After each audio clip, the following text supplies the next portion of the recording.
পুরুলিয়াতে শুরু হয়ে গিয়েছে একেবারে ভোট পর্ব। সকাল থেকেই লম্বা লাইন। আসলে এই জেলার সর্বোচ্চ তাপমাত্রা 41 ডিগ্রি সেন্টিগ্রেড ছাড়িয়ে গিয়েছিল। এদিন পূর্বাভাস রয়েছে সর্বোচ্চ তাপমাত্রা প্রায় 43 ডিগ্রি সেন্টিগ্রেডে পৌঁছে যেতে পারে। তাই ভোটাররা একেবারে সকাল থেকেই ভিড় জমিয়েছেন জেলার সমস্ত বুথে বুথে।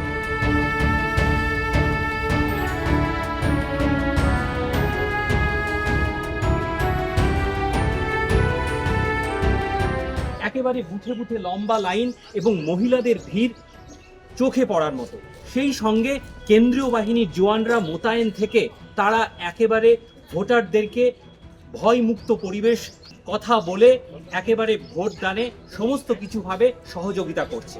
এই জেলায় মোট 151 কোম্পানি কেন্দ্রীয় বাহিনী রয়েছে, সেই সঙ্গে রয়েছে রাজ্য পুলিশ। আজ পুরুলিয়ায় 86 জন প্রার্থীর ভাগ্য নির্ধারণ হবে। তার মধ্যে উল্লেখযোগ্য বিদায়ী মন্ত্রী সন্ধ্যারানী টুডু, প্রাক্তন মন্ত্রী শান্তিরাম মাহাতো, রাজ্য তৃণমূলের সাধারণ সম্পাদক সহসভাধিপতি সুজয় বন্দ্যোপাধ্যায় এবং হ্যাট্রিকের দোরগোড়ায় দাঁড়িয়ে থাকা রাজীব লোচন সরেন তৃণমূলের এবং বিজেপির সুদীপ মুখোপাধ্যায়।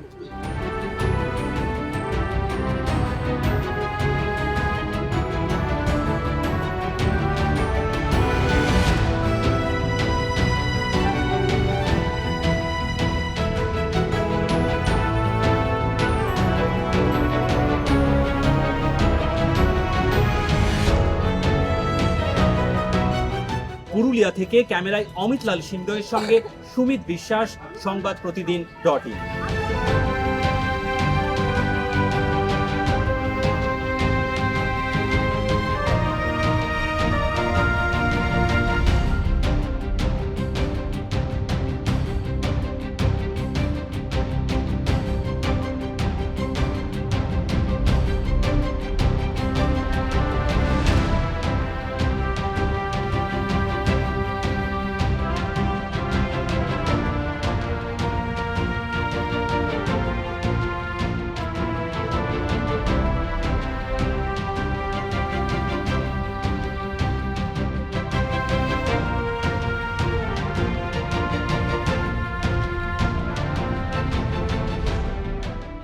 এবারে ভাই ভোটের লড়াই এই এখানেই দেখবো।